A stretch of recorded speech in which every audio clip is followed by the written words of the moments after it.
Welcome to the Mindful Healers podcast with Dr. Jessie Mahoney and Dr. Ni-Cheng Liang. We are here to help you learn to pause and be present, awaken your breath, and harness the ripple effects of mindfulness for radiant health. We get you. We know you. We are you. We have both been successful on the surface, yet struggling underneath. We have both had cluttered brains, been overwhelmed, and exhausted. We're healers who have found solutions and want to share them with you. Join us here to discover a better way. Welcome to the Mindful Healers podcast episode on hard resets. Reminder that our podcast should not be construed as medical advice. Our intention for today's episode is to get curious about your own life and where a hard reset might need to occur, perhaps acting intentionally and proactively as opposed to letting the hard reset happen to you. We hope you will discover that getting curious about the possibility of needing to reset proactively might uncover some hard truths and reveal some opportunities to notice and act in advance. And also to discover that perhaps you've already had a life experience that in retrospect may have been a hard reset, but you didn't call it that. The takeaways from today's episode are that resets are a part of life, whether expected or unexpected. And as usual, because we like to provide value and gifts to our listeners, the other takeaways are some tools to take with you to help you handle the next unexpected hard resets that you may encounter. Specifically, mindful tools and intentional showing up to bring new insight and comfort in the discomfort of a challenging and perhaps unexpected and or very negative experience. So I wanted to start just by asking you, Ni-Cheng, why you came up with this title, Hard Reset, when we talked about sharing our stories on this one. So hard reset reminds me of the Control-Alt-Delete when our PCs freeze or don't respond in the way that we want them to, or are super slow. And it's a way that we can kind of shut everything down, unexpected for the computer or the operating system. But that might kind of clear the page and allow for fresh operations to occur once again. And so that was kind of the inspiration for this title, because of what you had shared had happened to you recently, that I thought that it was very apropos to call it a hard reset. Also, oftentimes resets are hard in some way, shape, or form, even if they are proactive. So I just wanted to not shy away from the difficulty surrounding resets and label it for what it was. So what's really cool about this word hard is I realized that hard is a little bit triggering for me, right? We say you can do hard things, or when something is hard, it's potentially negative. And you're using it in a couple of different ways, which brings some more insight into the upcoming episode, which is, for you, it's like a clean break is also what you're referring to in terms of a hard reset in like the computer tech language. It's like a clean break, a fresh start, which is a beautiful way of thinking about it. And yes, a clean break is hard, and it often comes in the form of discomfort. And so that's maybe the hard part. And so I just think it's interesting as we think about the words, the energy that they bring. And while hard reset feels very right in this moment, especially as we talk about what's ahead, it is sort of a clean break or a fresh start, or a moment of awakening, moment of, a pivot in a different direction, or letting go, cleaning, like literally clearing, hitting restart. And that they do also build, your word was fortitude or strength. And that in that way, I guess they're hard, but the strength that you build and the growth can be bumpy and uncomfortable, but is also a gift. Yeah, kind of like wiping the hard drive of a computer, for instance, as a hard reset. a little bit more involved than just Control Alt Delete, but nevertheless still a hard reset. And I think by the word hard, there are so many different layers of hard. And I think in one way, I'm using it synonymously with unexpected, which is what we're going to get to in terms of unexpected resets being triggered by negative experiences, and how those can be, if we set an intention for it, actually viewed as mindful opportunities to get curious and lean into, with self-compassion, these challenging experiences. And just that hard resets can really be an opportunity for us all to build fortitude in all aspects of our lives. And so, Jesse, will you share with us about what happened to you recently that inspired this episode? So I had literally an unexpected, and also I guess I would call it a hard reset based on your definition, like Control Alt Delete kind of moment. So what happened to me was something that I didn't even know was possible, but is apparently a thing. And so in sharing this, I also hope that other people know it's a thing. And so when it happens to you, you'll know what to do. A few weeks ago, my phone suddenly started functioning in strange ways. It's the best thing I can say. And I kept thinking, like, maybe there's something I'm not doing right. Maybe it's the Wi-Fi. How come none of my passwords work? What's happening?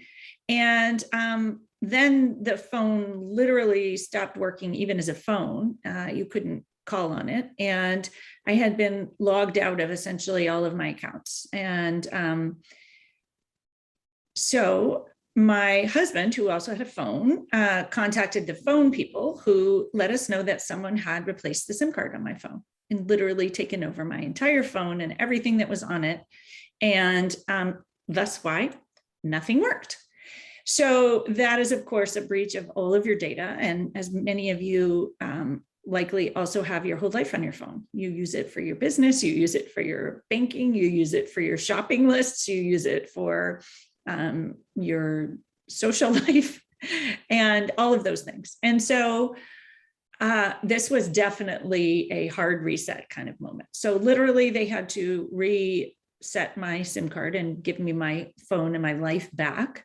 But then everything that had been on there had to be reset. Every password had to be reset and changed. And so I used it as an opportunity to also actually, as I had to go through everything, decide what I was going to keep and what I wasn't. And so it became somewhat of a life reset. And what I want to offer is I talk about some of the tools that helped me navigate this really pretty, I'm not going to sugarcoat it, it was a miserable experience. Mindfulness and coaching, they're not intended to make a miserable experience good, right? There's nothing that's going to make this experience good. That's the 50-50, and that's just a bad, like when something like that happens, it's just bad, right? It's very much a violation of your sort of sense of safety, and brings up a lot of stress and a lot of cortisol, honestly. And so there's no amount of mindfulness. You can't meditate it away. You can't breathe it away. It's literally a bad thing. And that we don't ever suggest that you use coaching or mindfulness in a way that, be mad at yourself that it doesn't work, because it's not going to work in a situation like that, or a situation where perhaps your house was robbed or something like that. Terrible and really scary happens where you feel threatened. It's not designed to do that, but it can help in terms of how you respond and the impact that it has long-term, and can give you a sense of groundedness and guiding. And so as I thought about this episode, I actually wanted to reflect on a few things, because it brings me to sometimes also in medicine and some really difficult times in life. It often scary things trigger other scary things in challenging times. And so the initial 24 hours, actually, after the first hour or so, weren't that bad. To me, it was kind of like when you're a physician and you're in a code.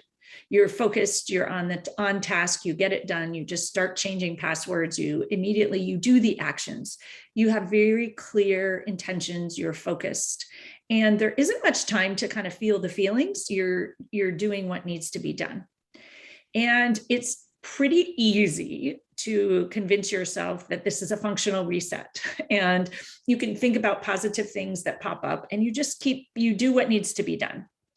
And so that reminds me a lot of the sort of on the call shift when the terrible things are happening, you're okay in the moment. And then when you get home later is when you feel not okay. And that's really where the mindfulness, compassion, kindness, and all the tools can come into play. And so for me, after the first sort of 24 hours is when the hard part really begins to bubble up. And as you start to settle into the experience. And the mindfulness piece for me here was to notice all that was coming up. And we often talk about naming things to tame them. And so I came up with a list of the things that came up for me. And I think it's really helpful because with this list as sort of a guide, when you go through something difficult, you can just call it out. And so for me, guilt, did I do something wrong? Did I not have myself protected well enough? Blame, shame that crazy things happen, even though maybe they're not necessary, any of those, but they just pop up in threatening situations. And then 100% the negative and catastrophizing and all the terrible things that could happen. And the best word I can come up with for the other feelings is just icky, like being violated and feeling vulnerable. And I don't think I have a good emotion word to describe it, but if you close your eyes, like you can just feel how horrible it feels. And instantly when you've been violated in that kind of a way. The other thing to notice for me was that it triggered a number of old events. My house was robbed probably 16 years ago, and it immediately triggered that same feeling. And probably 20 years ago, I had my identity stolen, same thing. And so it triggered a lot of those other life moments where you felt violated and vulnerable. And so just acknowledging that and having kindness and compassion. And then noticing that I was really resisting the not feeling good. I wanted to be able to make the mindfulness and the coaching make it feel okay and not have to feel bad. That doesn't really work. But just to acknowledge that that is what I really wanted to do. And I wanted to find ways of controlling. And so the action things felt better. And I wanted certainty. I didn't like feeling the uncertainty. And so I very much did wish, whatever you want to call it, that all these tools that I had, I have all these tools, I can use them, and I want to make the discomfort and the violation and the vulnerability go away. So that part of the journey is bumpier because, of course, these tools help, but they do not make things go away.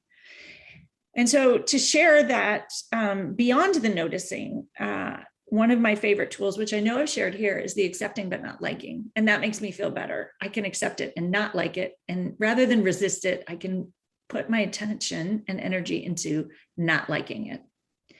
The other thing that I did a lot of was mindful movement.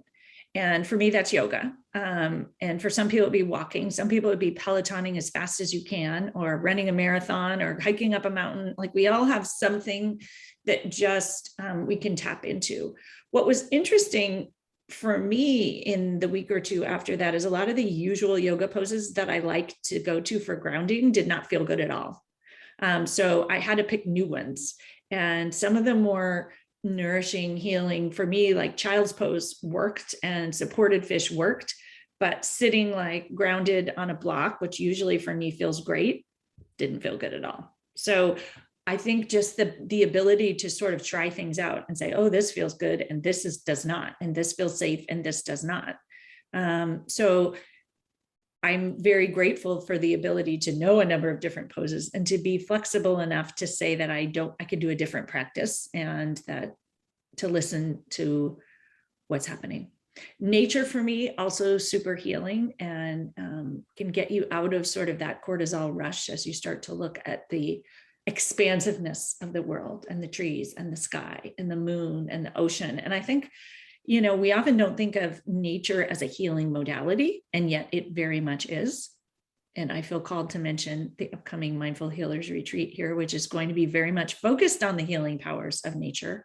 We're going to talk about that in another episode, because I think it's something that many of us discount. We think of it as vacation that's healing, but maybe it's the nature, and maybe there's nature closer by that you can also enjoy and experience.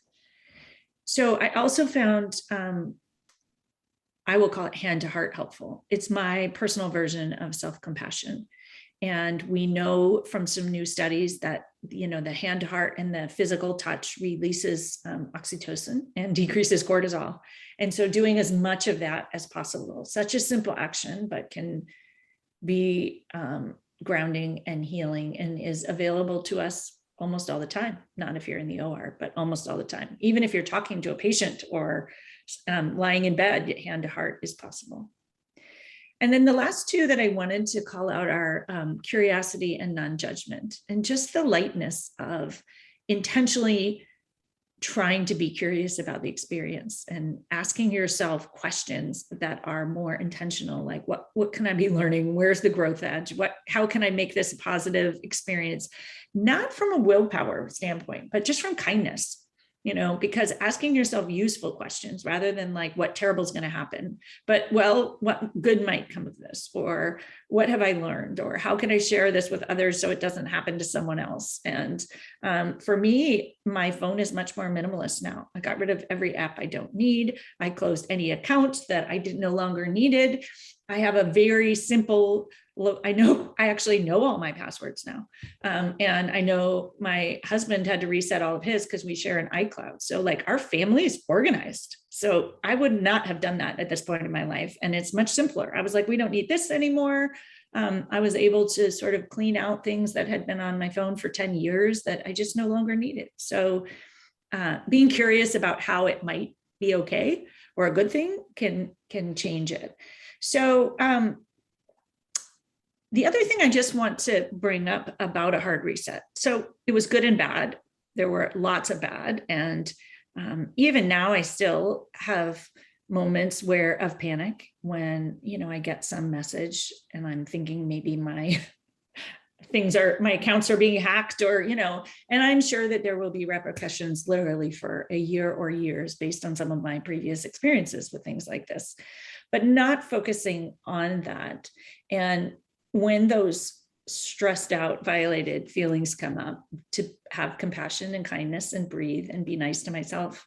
And unlucky for Nicheng, call her and ask for support, or ask my husband, but he's a little tired of me and you're more patient.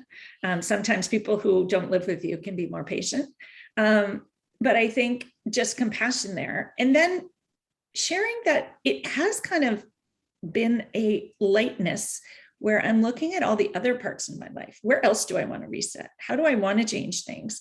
And I notice it may also be, just with full disclosure, it's the end of the year and we often think about a fresh reset, but where else do I want to reset or declutter or start over or, do something new? And I think what you're going to share next, Nicheng, this idea of these hard resets happen to us kind of for a reason. We might not know why. And I still have to say, I don't know exactly why, but I do really tap into the idea that things do happen for you. And so maybe they happen for me to clean up my life and get organized, but maybe they happen for me in the sense that there was some simplifying and calming and cleaning out that really needed to happen. Or maybe I need to be more intentional or focused. I haven't quite figured it out, but there are moments to reflect and pivot and be more intentional in how you move forward.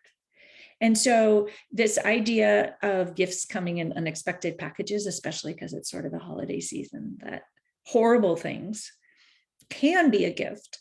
And it isn't that you should willpower force them to be a gift, but noticing that there's a little bit of both. And I think as you tell your story, you would say it was horrible. And the hard reset was also a gift. So much that you shared, Jessie. And I wanted to just take a moment to reflect upon a equation that's taught in mindfulness-based stress reduction that might resonate for our listeners. So the equation is this: pain times resistance equals suffering. And I want to, and maybe we do a whole nother podcast episode about this, but I want to call out that we as human beings, of course, want to resist pain when it is upon us. So that's a natural human thing that we do. And then with being mindfulness practitioners and well-versed in coaching, sometimes we can inadvertently use mindfulness and coaching as means of resisting reality. And so I just want to call that out, because I think that that was what you had caught yourself doing initially, and then realized it, and then really just accepted the situation for what it was and allowed those difficult emotions and sentiments of the violation that you had shared with me on that phone conversation, even days later, to really just be. And that's when really the suffering was able to decrease. So I just wanted to point that out for our listeners, that it was a literal and figurative hard reset for you, with both positives and lots of negatives. And when I allowed myself to really feel the negative, which is really horrible, in fact, you resist it because you don't want to, it does lessen the suffering. And it ultimately lessens the suffering more than the fixing and controlling and the actions. And yet it's the hardest part to do. And that we can bring a self-compassion to when we notice that we are resisting, that like that's our natural tendency as human beings, to resist pain and suffering, of course.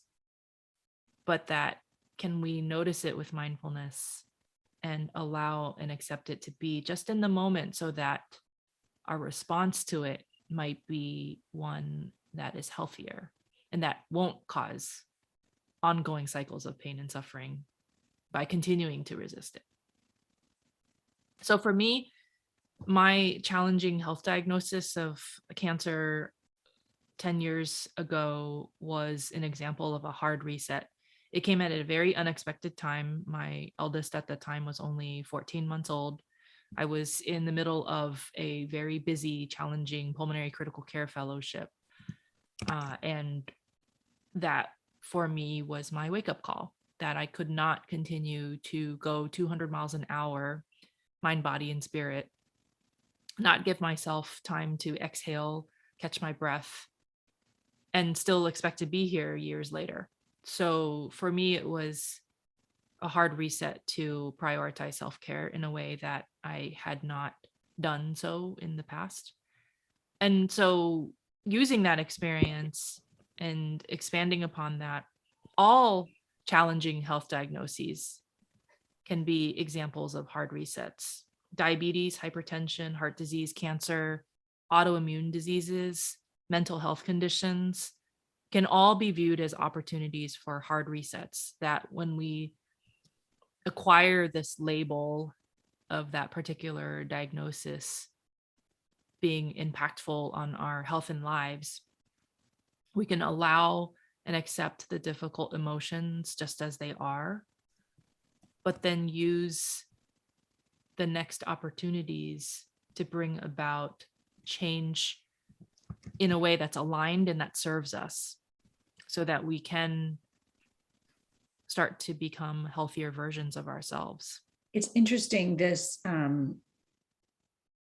accepting and allowing, and that it pops up for so many of us all the time. And accepting, to me, allowing it and not liking it makes it more tolerable. It gives me that little semblance of grounding or control, but that there's so much in life that we can't control, and powerful messages that come, and can we just be open to notice them and experience them fully, as I'm going to offer unexpected gifts, or gifts in a funny package, and that how can we use them to learn and grow, knowing that learning and growing is not always positive and does not always feel good. Are we ready for our reflection questions? Yeah, I think so. So, have you lived through any hard resets?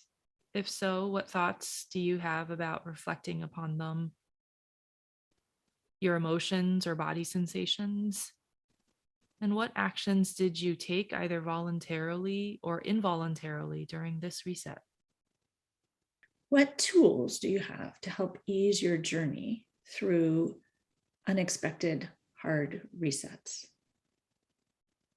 Where might you be resisting feeling unpleasant emotions?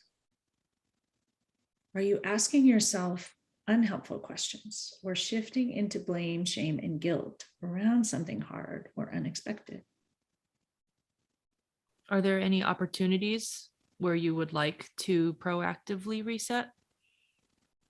How might that look? And we are offering a lovely opportunity to proactively reset, not at all a hard reset, a lovely reset, with our first ever Mindful Healers retreat, Connect in Nature, which is going to be held this summer at Green Gulch Farm in Muir Beach, California, July 23rd and 24th. Save the date, and registration will be opening soon. And send us any questions at all if you have any. As always, if you're a healthcare professional and haven't joined us at the Mindful Healthcare Collective, please do so at mindfulhealthcarecollective.com or join us on our Facebook group by the same name. Also, please save the date. We'll be having Dr. Kristen Neff as our featured author talking about her book, Fierce Self-Compassion, at our next book club on January 27th. Recognizing that hard resets are the perfect opportunity to practice fierce self-compassion.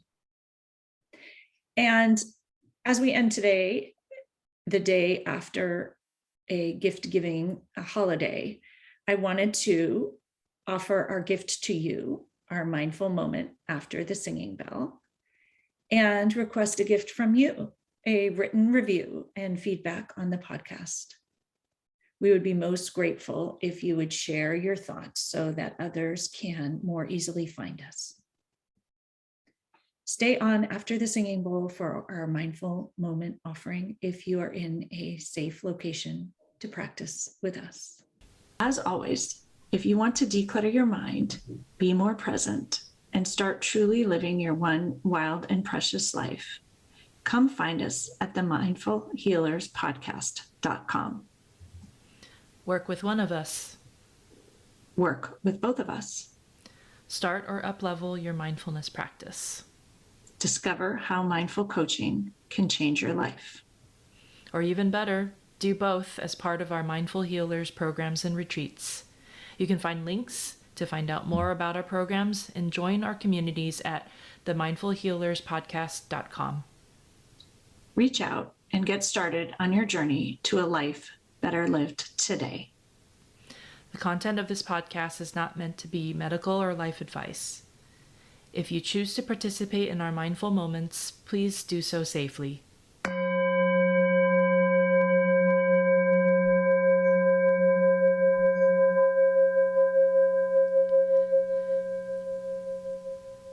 Welcome to the mindful moment. This practice is to be used whenever you find yourself in a moment of difficulty, whether it be in a situation with a hard reset or a proactive reset. Some difficulty might arise. This BAT acronym I developed incidentally during the COVID-19 pandemic, and so perhaps that will help you remember the acronym itself of BAT, B-A-T. So B is for breathe. So if you want to close your eyes, lowering your gaze a few inches in front of you, take a moment to breathe. Simply noticing the inhales and the exhales and the pause in between.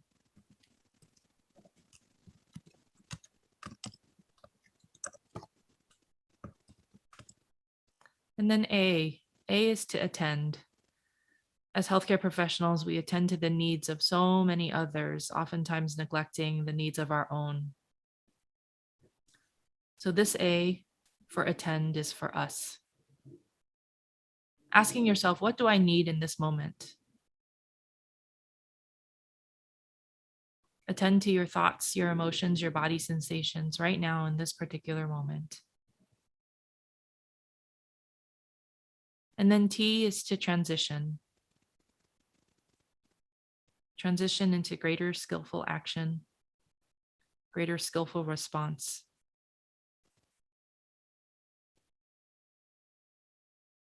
As opposed to reaction or autopilot.